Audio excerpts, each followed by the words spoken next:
My name is Negussie Mengesha. I'm the director of the Africa Division, Voice of America. I used to work in my home country, Ethiopia. Actually, I worked under very difficult circumstances. There was total censorship. There's no freedom of the press. So imagine as a journalist, you are not free to report. I had to flee Ethiopia. That's late 70s, because I could not really practice my profession. I could not write freely. I could not speak freely. So I had to flee the country. It took me about 4 or 5 months, actually, to cross from Ethiopia to Sudan. And I ended up in a refugee camp in Sudan. I was sick. I had malaria. I had typhoid. I had fever. To be honest, I was on the verge of dying almost. So I was treated, and I was cured from there. So after staying 3 months in the refugee camp, I went to Khartoum. As a refugee, you really go through so much difficulty. You lose your identity. You lose yourself, who you are. You don't have a passport. You don't have even an ID. You don't have food to eat. You have to depend on United Nations Russians. You see? So I saw that. I went through that. When people talk about refugees, the plight of refugees, their suffering, I feel it. I know it. Not only that, as a reporter, since I came here in 1982, I was employed.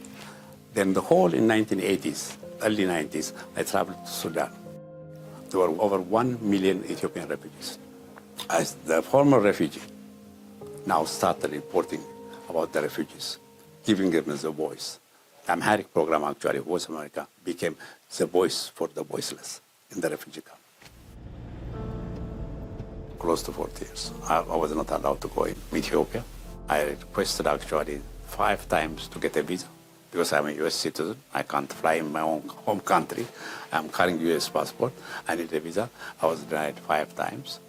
So I was persona non grata, almost close 40 years. I went back October 13, 2018. That was an experience. Yeah. I don't even know how to explain it, to be honest. It's just, first I had a lot of anxiety. The idea of going back home after so many years.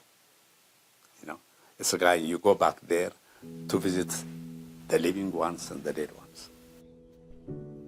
I was never there when my mom died.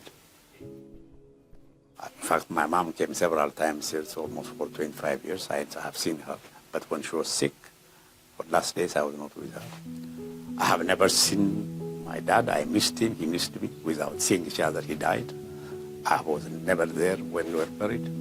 So for the first time, I went to the burial site.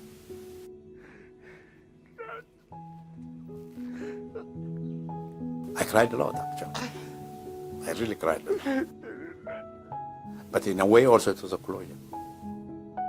My highlight is definitely to see my mom's and my dad's burial site and meeting the new Prime Minister.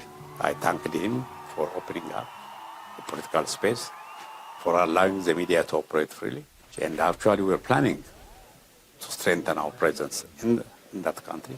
Hopefully, one day we'll have a VOA 24/7. I said, at the end of my visit, this is the most beautiful thing.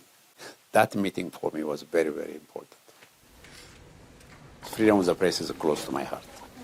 I have seen journalists killed because they wrote freely, because they exposed corruption, mismanagement, or also injustice. So they wrote about it. So they lost their life. Still today, really many parts of Africa has serious problem in terms of the freedom of the press, free thought, free flow of information. So there is a big difference. Reporting here is like sitting in a paradise. You have all the freedom to research, to look for stories, report fact-based, of course, look for the balance. You can do that. You can criticize, or you can also give them positive stories. I think you have all the freedom compared to our colleagues on the continent. This place is more than a working place for me. It's like my family. I started as a reporter, and then became senior editor. I became the Amharic chief. And then I moved to Central Africa, and I became the head. I started a new service from scratch in Kirundi, Kenya, Rwanda, 2 years after the genocide. Then I started the Zimbabwe service, Bambara service, Somali service, as I became a program manager. For the last 3 years, I have become the division director. Hope is extremely important, to be honest. Unless you hope, I don't think you will achieve. Unless you wish, unless you dream, you cannot achieve it. Hope is extremely important. If you lose hope, I think you lose yourself. So the dream and the hope became the truth. It just really happened. I was very happy to be back home.